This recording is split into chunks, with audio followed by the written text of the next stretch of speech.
بسم الله الرحمن الرحيم وصلى الله على أشرف المرسلين سيدنا محمد وآله وصحبه وسلم.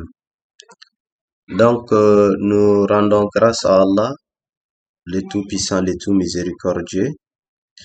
Nous continuons avec le point de l'ordre, notamment Kayfiyatu Salatil Marid, la manière de la prière pour un malade.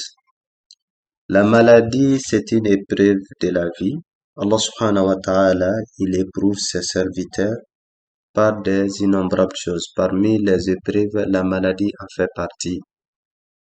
Et c'est une contrainte, ça peut limiter la liberté, ça peut limiter la capacité de mouvement, alors que la prière est une prescription divine.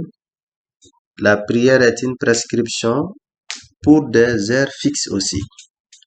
Donc, des contraintes, quelle attitude faut-il adopter dans le cadre de face aux contraintes pour la pratique spirituelle?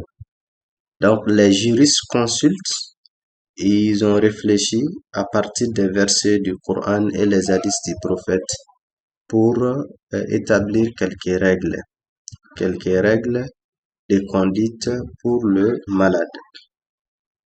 Donc, ce que nous devons retenir, que tout le monde doit comprendre, même les personnes bien portantes, ainsi que les malades, peu importe la maladie, tant que le sujet garde sa faculté de raison, tant que le sujet n'a pas perdu raison, la prière restera toujours obligatoire.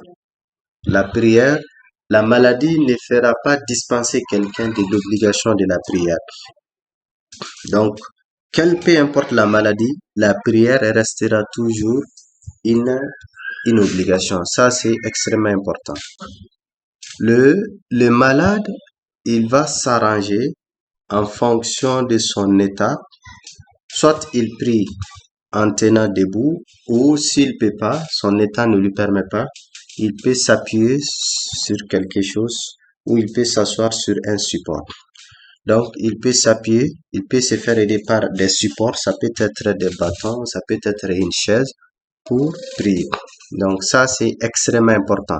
De ceux qui sont les accompagnants des malades, il faut pas qu'ils oublient cet aspect. Très souvent, si quelqu'un tombe malade, nous nous préoccupons surtout de sa prise en charge, de son traitement, de l'hospitalisation, mais nous négligeons la prière, alors que la personne est dans une condition extrême, dans une situation délicate.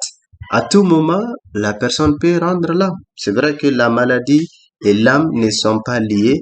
On peut tomber malade et après se rétablir, mais si la maladie atteint un certain niveau, en général, on commence à perdre de l'espoir. Que la maladie atteigne ce niveau ou pas, les accompagnants, ils doivent veiller à ce que les malades puissent prier à l'heure prescrite, tout comme ils veillent à l'administration effective des médicaments. Ça, c'est extrêmement important. C'est le devoir de la famille du malade, surtout aussi lorsque la maladie atteint un certain niveau. Aussi, le malade, il est hospitalisé dans certains services. C'est les accompagnants, c'est sa famille qui doivent perpétuellement et continuellement lui rappeler, c'est l'heure de telle prière, prépare-toi pour prier. Donc, si le malade ne peut pas observer l'ablution, il n'y a pas de problème, il sera dispensé. Si son état sera incompatible à l'ablution, donc le législateur lui a dispensé. Ce n'est pas une obligation tout le temps de faire l'ablution. S'il y a une maladie, s'il y a une incompatibilité, le malade sera dispensé. Donc, il peut faire la lustration pulvérale, le tayammum. Donc, il fait l'ablution à sec. Donc, si il peut même pas, par exemple, des cas de brûlures, il y a des brûlures, voilà, 3e degré, par exemple, brûler c'est tout le corps. Dans ces cas de figure, il sera dispensé même de massage. Donc, il va prier dans son état. Donc, en fonction de son niveau, Maintenant, il sera dispensé de l'ablution. Il peut même être dispensé du bain rituel. Par exemple, des malades qui ont des insuffisances, des malades qui ont des fistules, maintenant où il y a incontinence, dans ces cas de figure, voilà, c'est des cas de force majeure. Donc, il doit prier. Donc, s'il ne peut pas se tenir debout, il va s'asseoir. S'il ne peut pas s'asseoir, il peut s'allonger pour prier. Qu'il s'allonge sur son dos, qu'il s'allonge sur son côté. Donc, la position qui lui sera confortable, il se mettra en cette position pour accomplir la prière. Donc, ça, c'est extrêmement important. Et autre chose que le législateur a donné comme dérogation et accompagnement pour le malade, souvent pour certaines maladies ou dans le cadre de certaines thérapeutiques, l'administration des médicaments, il y a c'est réglementé ou c'est rythmé de telle sorte que les malades, quand il administre le médicament, il arrive qu'il va plus se sentir à l'aise, soit on va le mettre sous anesthésie où la douleur va être insupportable pour des maladies néoplasiques, des cancers, ainsi de suite. Dans ces cas de figure, les jurisconsultes disent que le malade il peut bénéficier la règle de cumul des prières. Nous allons voir tout de suite, Inch'Allah. Et Allah subhanahu wa ta'ala a autorisé à ce qu'on puisse cumuler certaines prières. Il y a des prières de même nature peuvent être cumulées, notamment les deux zuhur peuvent être cumulés, les deux isha peuvent être cumulés, c'est-à-dire les deux tisbar ainsi que les deux gay peuvent être cumulés. C'est comme ça qu'on l'appelle en jurisprudence. La prière des zuhur, la prière des asra peuvent être cumulées, la prière des maghrib et isha peuvent être cumulées. Donc, ces malades maintenant, si l'opération doit débuter, par exemple, à 14 heures et que l'opération, ça peut aller jusqu'à des 14 heures ou des 15 heures jusqu'à 19 heures. Dans ces cas, le malade, avant de débuter l'opération, il peut prier la prière des Zuhur et la prière des Asra. Donc, il peut faire le cumul. Donc, après, quand il se réveillera, après l'anesthésie, il va poursuivre, il va prier, il va faire le cumul de la prière des Maghrib et la prière des Chats. Aussi, la douleur, il y a des moments, il y a des périodes où la douleur va être maîtrisée. Ensuite, la douleur sera insupportable. Et quand la douleur sera maîtrisée, le malade, il va accomplir les prières. Dans ce cas, il peut faire le cumul si c'est les moments où les cumuls sont possibles ou autorisés. Donc ça, ce sont des dérogations que le législateur a données. Et actuellement, les choses ont tellement développé et très facilité que personne ne pourrait avoir de l'excuse. Et il serait bon que chacun essaie de s'informer de la religion, notamment ceux qui accompagnent des malades. Il faut les accompagner convenablement. Il faut demander, interroger, il faut s'informer. Donc, sinon, c'est un danger. La personne, dans ces derniers instants, a négligé les pratiques religieuses. Si elle vient à rendre l'âme, ça va être très compliqué. Qu'Allah subhanahu wa ta'ala fasse que les jours de notre départ soient notre meilleur des jours. Donc, de façon ramassée, donc ça, ce sont quelques éléments de la prière pour le malade. Donc, quand il s'assied, s'il peut pas faire la prosternation, par exemple, quelqu'un qui vient de faire une intervention au niveau des yeux, ophtalmologique, donc la personne s'assied pour prier, on lui demandera pas si les médecins, les ophtalmologistes lui demandent de ne pas se prosterner. Donc, ça ne serait pas obligatoire pour lui pour se prosterner. Donc, pour la prosternation ainsi que la génuflexion, il fera signe de la tête. S'il peut même pas courber la tête, il pensera dans son fort intérieur. Même le malade qui ne peut pas parler, mais il n'a pas perdu raison, ce malade-là continuera de prier. Donc, il suffit que vous lui communiquez que c'est l'heure de telle prière et il va formuler l'intention. Il va faire sa lecture à son fort intérieur. Il va penser qu'il est en train de faire la génuflexion, la prosternation, ainsi de suite. Donc ça, ce sont les éléments que Allah subhanahu wa ta'ala. Et ceci montre quoi? Montre l'importance de la prière. La prière, c'est la chose qui est très importante. Et donc, aucunement la prière ne va être l'individu ou l'homme ne sera dispensé de cette prière tant qu'il vit, tant qu'il garde sa faculté mentale. Donc, ça, c'est extrêmement important. Euh, alors, l'autre point, c'est pour le voyageur, la prière du voyageur. Le voyage aussi, c'est une contrainte. Les voyages, c'est c'est Salatu al-Musafir. Salatu al-Musafir, la prière du voyageur. Le voyage aussi, c'est une contrainte. Et on est obligé de voyager pour la quête de subsistance, pour des affaires, pour des commissions, pour des missions, pour la survie. Donc, ça peut être multiples raisons.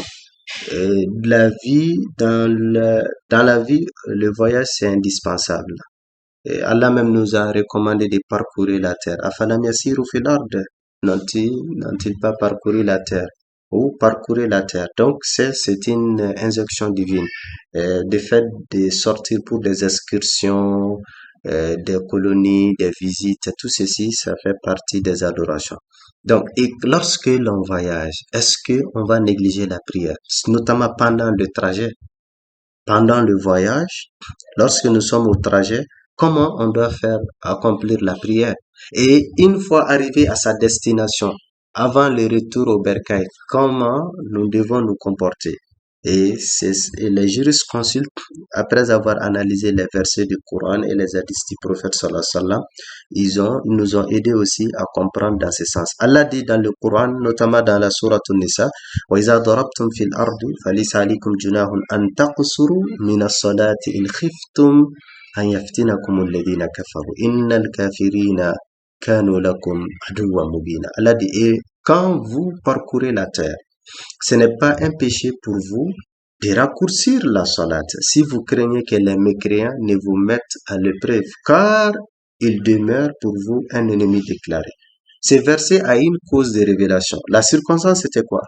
C'était lors d'une bataille, les prophètes et les messagers, ils combattaient les ennemis. Et les mécréants, ils ont dit, patientez-vous, bientôt ils vont commencer leur prière. Dès qu'ils commencent, s'ils rentrent dans leur prière, nous pourrons les attaquer en un seul coup. Donc, Allah subhanahu wa ta'ala, il a révélé les versets, et cette prière-là est connue.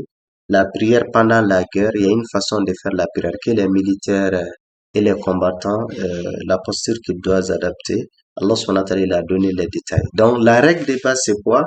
Si la situation ou la condition change, les dispositions islamiques aussi changent. Ça change en fonction de la situation, en fonction de l'état dans lequel on est. Donc, si nous sommes en état de voyage, Allah nous autorise dans le Coran de raccourcir les prières. Qu'est-ce que cela, qu'est-ce que l'on peut retenir de ces versets? Comme notre mère Aïcha l'a dit dans les hadiths, elle disait que une fois que nous sommes en déplacement, les prières reviennent à leur état primitif, à leur état original. Au moment de la prescription, les prières c'était 2-2-2-2. Donc, c'est après que la prière de Tispar, Takusan, Gei sont allées à 4-4. Donc, pendant le voyage, les 4 là vont être réduits en 2-2. Donc, la prière va revenir à son état initial. Donc, les prières de 4-4, Allah nous autorise de les réduire en 2-2 afin de pouvoir s'adapter aux contraintes du voyage. Maintenant, l'école Malikiya, c'est l'école qui est prédominante dans notre milieu, dans la plupart des pays, en tout cas de l'Afrique de l'Ouest, du Maghreb, même ailleurs. C'est l'école Malikiya qui est prédominante. Donc, les savants de Malikiya, ils ne sont pas les seuls, il y a d'autres savants d'autres écoles. Ils ont retenu que la distance à parcourir afin de bénéficier de la dérogation, de réduire la prière, ils ont estimé à une distance au minimum 80 km ou 85 km. Certains vont parler même de 70, 75 km. Donc, en moyenne, À partir de 80 kilomètres, les voyageurs, ils bénéficient la dérogation des raccourcissements des prières. Les prières de 4-4, de les prier en deux. Mais la prière de Fajr restera toujours deux, ainsi que celle de Timis, Maghrib restera aussi trois. Donc, pourquoi ils ont fixé cette distance? Car ils ont estimé les différents voyages, les différents hadiths qui ont rapporté que le prophète, lors de tel voyage, il a raccourci la prière, ils ont fait l'estimation de ces différents trajets. Et ils ont trouvé que la distance moyenne, c'est autour de 80. 80, 85, 75, 70 kilomètres. Et ils ont trouvé que c'est autour de 80. C'est pourquoi, d'ailleurs, ils ont estimé que à partir de 80 kilomètres, on peut bénéficier. Donc, si le trajet, selon leur avis, si le trajet n'atteint pas 80 kilomètres, le voyageur ne bénéficie pas la dérogation. Mais c'est que la majorité, l'avis qui est prépondérant auprès des jurisconsultes, tant que le trajet parcouru est mentionné, est considéré comme un voyage, c'est-à-dire dans notre contexte, si on considère que de point A aller au point B, en quittant le point A pour arriver au point B, si on considère que c'est un voyage, alors la personne bénéficie la dérogation des raccourcissements. Mais même si la distance est au-delà de 85 kilomètres, mais si dans notre considération ce n'est pas un voyage, donc en ce moment, la personne ne doit pas faire les raccourcissements. Par exemple, nous savons qu'avec l'urbanisation de nos villes, souvent il y a l'expansion des cités, au point que quand vous quittez un quartier pour aller à un autre quartier, vous pouvez faire parcourir dans les environs de 100 kilomètres. Mais on va pas dire que nous sommes en train de voyager.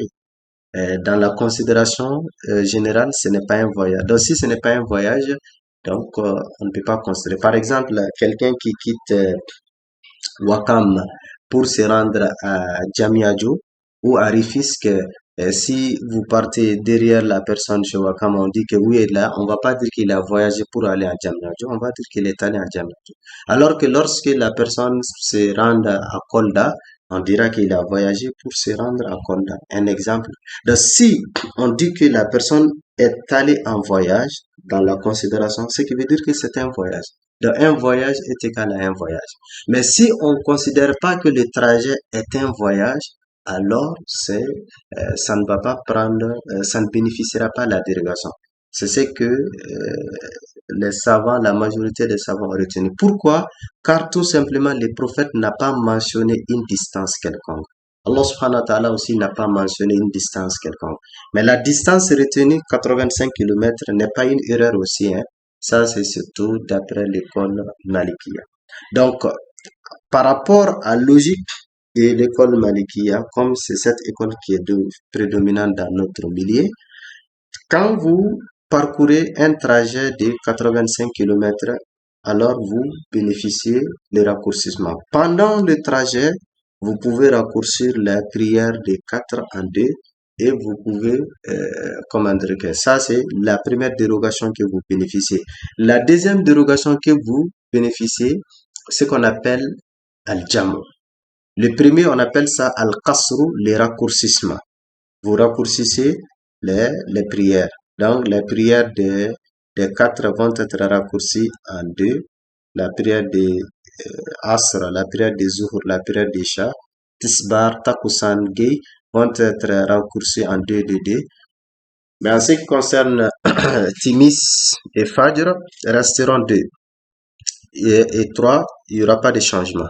La deuxième dérogation que vous bénéficiez, c'est ce qu'on appelle al-jam'u, le regroupement. Vous cumulez les prières.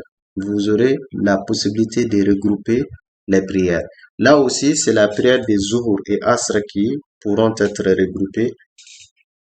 Et la prière des Timis et Gay aussi vont pouvoir être regroupées. Donc, le voyageur, il a cette possibilité. Ce n'est pas une obligation, mais comme le prophète dit dans un autre hadith, Allah subhanahu wa ta'ala aime quand il nous accorde une dérogation, il veut que nous la saisissons. Donc ce n'est pas une obligation, Mais ce qui est bien, si vous êtes un voyageur, c'est de bénéficier, de mettre, de valoriser cette dérogation divine. Donc, si vous êtes dans un voyage, au cours du voyage, donc vous pouvez raccourcir les prières comme vous pouvez les cumuler. Mais vous savez que l'école Malikia, notamment dans la jurisprudence de l'adoration, est très prudente au point que elle, elle, elle renonce à certaines dérogations ou elle met en cause certaines dérogations afin que les hommes ne soient pas tentés par la simple facilité. Donc, dans ce sillage-là, les savants des Malikiya, ils prévoient que si le séjour dépasse 72 heures, que tu ne peux plus bénéficier les raccourcissements ou les cumuls.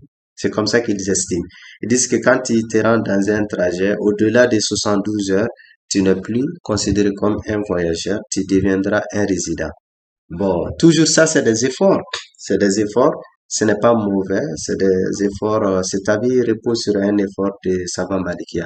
Mais en réalité, le prophète n'a pas mentionné la durée du voyage pour bénéficier. Il est rapporté que le prophète, pendant un voyage de 1 mois, 30 jours, il continuait de raccourcir ses prières. Il a voyagé une fois, il a fait 30 jours dans ce voyage-là, il a raccourci les prières. Donc, le raccourcissement n'est pas lié à la durée, mais c'est plutôt lié au voyage. Et c'est pourquoi il y a certains savants qui vont aussi beaucoup élargir. Et ils disent que même les diplomates, les étudiants, ceux qui travaillent ailleurs dans un autre pays, et ces savants vont dire qu'ils ont la possibilité de continuer de raccourcir et de cumuler. Donc, celui qui est convaincu par l'avis de ces savants, ce n'est pas un péché, mais pour les diplomates, pour les étudiants, pour les étrangers qui travaillent ailleurs, on leur exhorte de prier correctement, de ne pas essayer de se mettre dans le statut d'un voyageur tout en raccourcissant la prière. Mais s'ils décident de raccourcir, ils n'ont aussi nul grief aussi, car ce qu'ils sont en train de faire, c'est des habits connus en islam. Donc, le voyageur, il a des dérogations. La première, c'est le raccourcissement al-qasru et la deuxième, c'est le jam'u qu'on appelle le regroupement. Quand est-ce qu'il peut faire le qasru, le jam'u?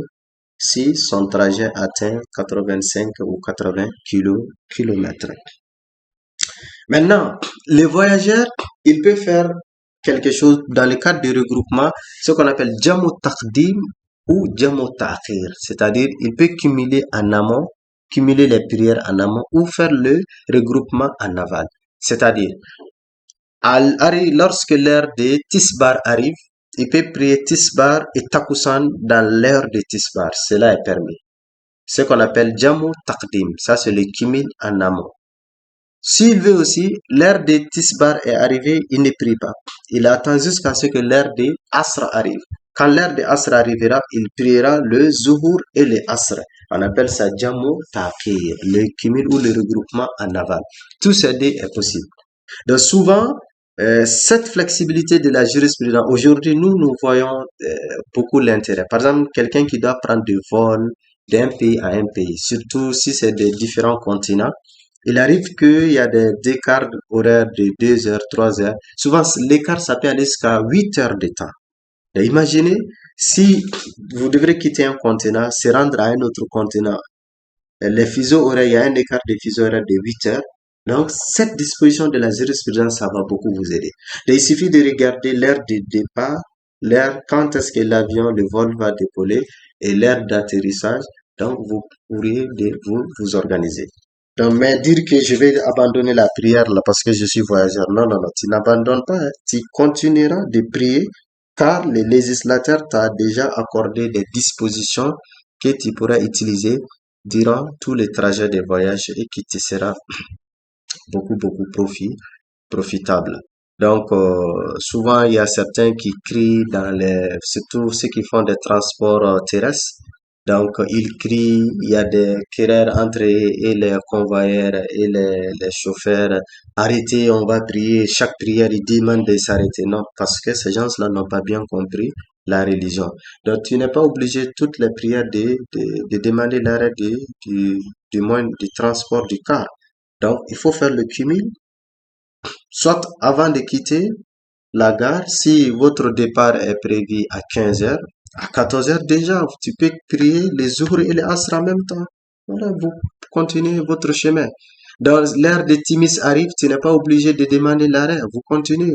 Donc, arrivé à 20 h, 21 h, vous arrêtez pour le dîner, vous priez votre Timis et votre Gay et ça continue. Donc, ça, cette flexibilité, Allah subhanahu wa ta'ala nous a accordé. Et tout, pourquoi? Pour nous rendre la religion facile et simple. Pour rendre flexible les adorations. Comme Allah même dit dans le Coran, Ma ja'ala alaykum fi dini min haraj. Il n'y a nulle contrainte en matière de religion. La religion repose sur la facilité et la simplicité. Maintenant, oui. Donc, toujours, nous continuons avec la prière. À partir de ces deux points, nous voyons l'intérêt de la prière, l'importance de la prière. Maintenant, nous allons aborder ce qu'on appelle Salatul Janaza, ou on peut dire Al-Janaiz. Donc, la prière mortuaire.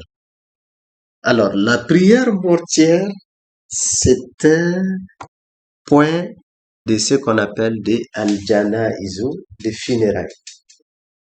Les funérailles qui globent en tout. Les funérailles regroupent quatre éléments. Donc, il y a la mort qui est là, la personne va rendre la mort. C'est cette vérité qui nous attend tous. Ce passage obligatoire qui nous attend tous. Ça, c'est, personne ne peut se dispenser, même si nous l'aimons pas, même si nous ne voulons pas, ou même si nous pensons que ce n'est pas le moment pour nous. En tout cas, ça nous guette et c'est toujours à l'improviste. Donc, après la mort, il y a d'abord les lavages. Les lavages, la toilette mortuaire, le lavage mortuaire, c'est une obligation. Après le lavage, il y a mise en linceul, al-kafanu, takfinul mayit, mise en linceul, oui. Donc, nos habits, nos honneurs, nos grandeurs, nos pouvoirs, tous ceux-ci seront mis à côté. Donc, on nous enlève, nous serons débarrassés de nos tenues ordinaires. Et chacun portera l'uniforme, c'est sûr.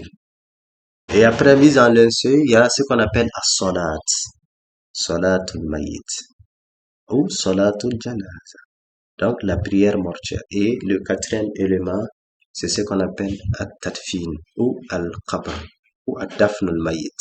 Donc, l'ensevelissement. Donc, le fait d'enterrer la mort. Donc, c'est tellement, mais nous allons dans le cadre de cet échange-là, c'est surtout la prière mortuaire que nous allons voir, juste pour donner l'aperçu, le rappel de cette prière et comment faire cette prière. Donc, tout d'abord, le premier point que nous devons retenir, la prière mortuaire, c'est une obligation. Oui, c'est une obligation. C'est une obligation quand quelqu'un meurt de prier là-dessus. Vous savez que en islam, il y a deux types d'obligations. Il y a fardu ayn, il y a fardu kifaya. Il y a l'obligation individuelle et l'obligation collective.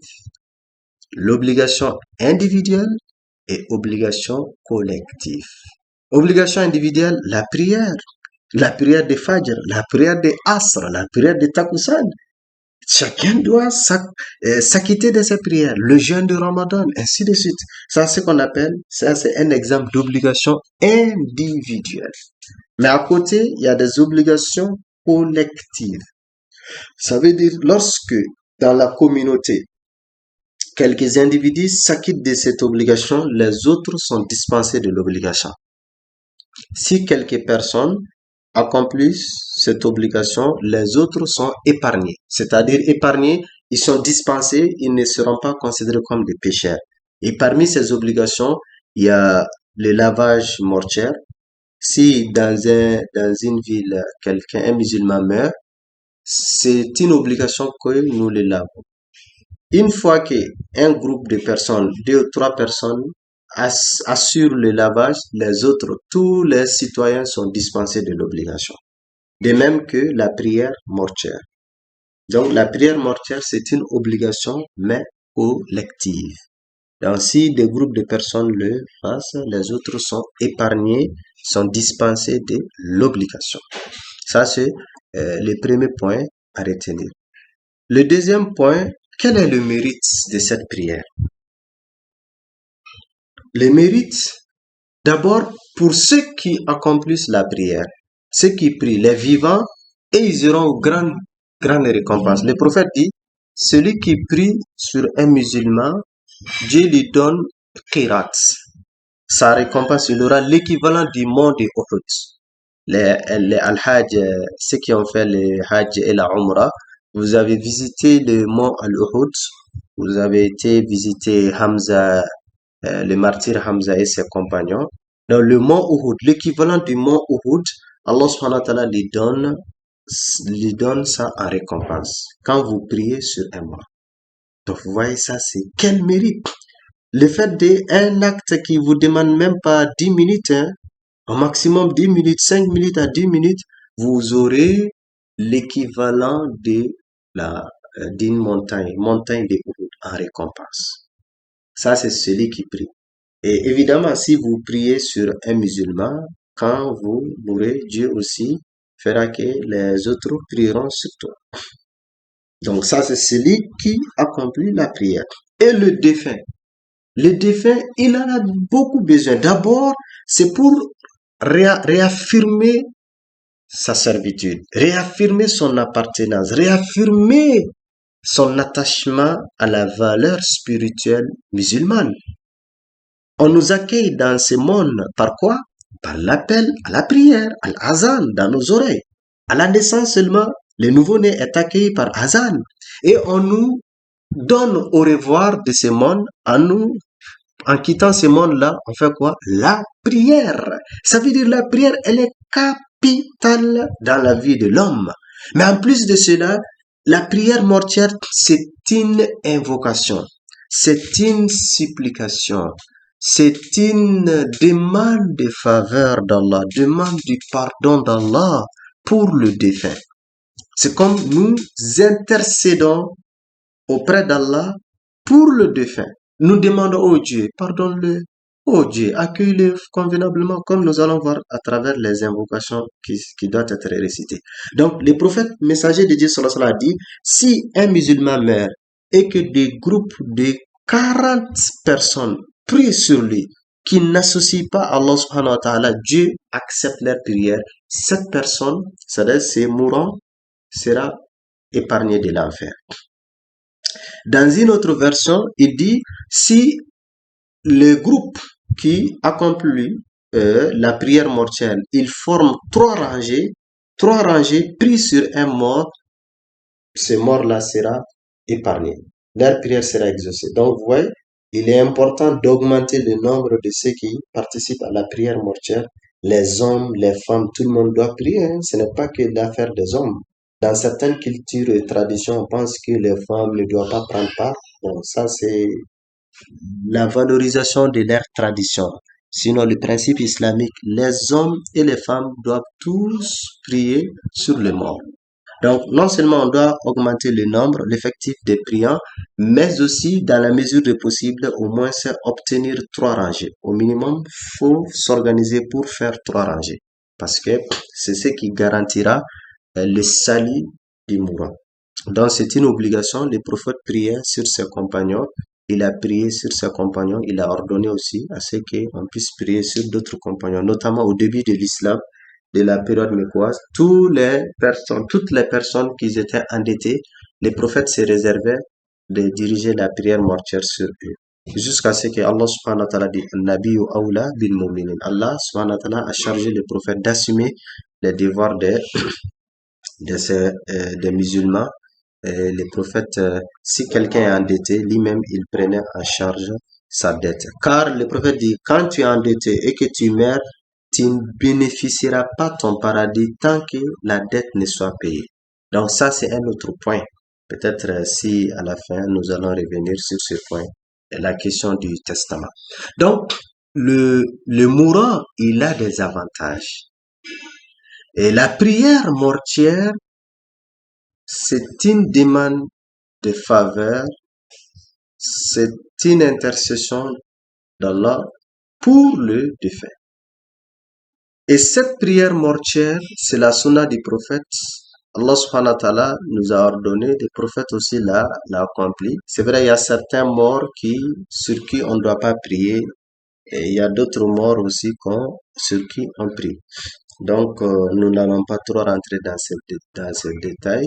Et ce qui nous intéresse, la manière de faire la prière mortuaire.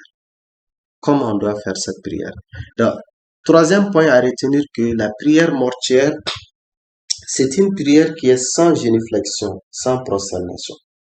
On ne fait pas la génuflexion, on ne fait pas la prosternation. Donc, c'est une prière qui est composée de takbirat, c'est-à-dire avec des Allahu Akbar. Allahu Akbar. Et comme c'est une prière, tout ce qui est obligatoire pour la prière normale sera obligatoire, c'est-à-dire l'ablution. Il faut être en état de purification. On ne peut pas accomplir la prière mortuaire si nous ne sommes pas en état d'ablution. Il faut être en état d'ablution. Ça, c'est le minimum des choses. Donc, nous nous dirigeons vers la Qibla. Mais il n'y a pas une restriction d'horaire. Même les heures dans lesquelles les prières surrogatoires sont interdites, on peut accomplir les prières obligatoires et la prière mortuaire. Et après le premier takbirat, on récite Suratu Fatiha. On récite la sourate Fatiha, la première sourate du Coran. Bon, comme c'est Mazhab Malikiya qui est prédominant dans notre milieu, certains avis des Malikiya et ils admettent que dans la prière mortuaire, on ne doit pas réciter le Coran. Pourquoi? Parce qu'ils ne la considèrent pas comme une prière. C'est une invocation pour le malade. Donc, ils disent, après les premiers takbirat, les premiers Allahu Akbar, on fait l'éloge d'Allah, on fait la gloire d'Allah subhanahu wa ta'ala. Donc, mais ce qui est connu, un deuxième avis, toujours de l'école Malikiya, qui corrobore avec la pratique prophétique, dit que après le premier takbirat, on récite la sourate Fatiha. Après le premier Allahu Akbar. Ensuite, après le deuxième Allahu Akbar, on prie sur le prophète sallallahu alayhi wa sallam. As-salatu ala nabi. On prie sur le prophète. Selon la formule qui nous est possible. Mais l'une des formules la plus correcte, c'est salatu ibrahimiyya. La salat ibrahimique. Donc, Allahumma salli ala Muhammad wa ala ali Muhammad kama sallayta ala Ibrahim jusqu'à la fin. Cette version aussi, il y a plusieurs version de Salat Ibrahimiyya. Donc, on prie sur le prophète sallallahu alayhi wa sallam. Ensuite, après le troisième takbirat, le troisième Allahu Akbar, on prie pour le défunt. Si vous faites ça, c'est bien. Si vous voulez, après le troisième takbirat, on prie pour le défunt, pour les morts, pour le défunt qui est devant nous, ainsi que pour les vivants et les morts. Ça aussi, c'est possible. Ok?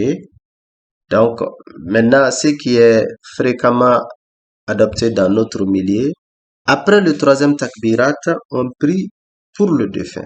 On formule la prière pour le défunt. Comme le prophète, il a l'habitude de le faire. Une des versions des invocations que le prophète récitait, c'est Allahumma ghfir lahu, warhamhu, wa'afihi, wa'fu anhu. Allahumma la tahrimna ajrahu, wa la taftinna ba'dahu, waghfir lana wa lahu. On peut réciter cette invocation. Il y a d'autres invocations disponibles dans la citadelle musulmane. Oh Allah, pardonne-le et fais-lui miséricorde. Préserve-le et fais-lui grâce. Oh Allah, ne nous prive pas de sa récompense et ne nous tente pas après lui. Absous-nous ainsi que lui. Donc, pardonne-lui ainsi que nous. Donc, on récite cette invocation après le troisième takbirat. Il y a plusieurs autres versions. Ça, c'est une des courtes versions que chacun doit retenir, chacun doit mémoriser. Ensuite viendra le quatrième takbirat, le quatrième Allahu Akbar. Donc, quand on fait le quatrième Allahu Akbar, on est libre. Si vous voulez, après le quatrième takbirat, vous dites le salut final. Ça, c'est possible. Si vous voulez dire le salut final directement après le quatrième takbirat, dans ce cas, après le troisième takbirat, vous priez sur le mort ainsi que pour les vivants et les morts. Mais si vous voulez séparer les deux, après le troisième takbirat, vous priez pour le mort et après le quatrième takbirat, vous allez prier pour les vivants, les présents, les absents ainsi que les morts. Et une des invocations simplifiées de cette prière aussi, c'est quoi? Allahumma ighfir li hayyina wa mayyitina wa shahidina wa ghaibina wa saghirina wa kabirina wa zakarina wa unsana. Oh Allah, pardonne à nos vivants et à nos morts, à nos présents et à nos absents, à jeunes et à âgés, à nos hommes et à nos femmes. Donc, l'invocation, c'est une invocation donc, mais ça, c'est une des versions courtes. Donc, vous récitez cette invocation. Après cette invocation, on donne le salut final. Et le salut final, il y a deux manières de le faire. On peut dire à droite, Assalamu alaikum, à gauche, Assalamu alaikum. Si vous voulez, vous vous limitez à un seul salut final, Assalamu alaikum, un seul salut final. Vous vous limitez. Si vous voulez, vous faites des saluts finaux. Si vous voulez, vous vous limitez à un seul salut. Et pour chaque Allahu Akbar, comme les jurisconsuls le disent, il y a deux façons. Soit vous levez les mains pour chaque Allahu Akbar, ou vous levez les mains, les deux mains pour le premier takbirat al-ihram. Donc, c'est ce qui représente la prière mortuaire.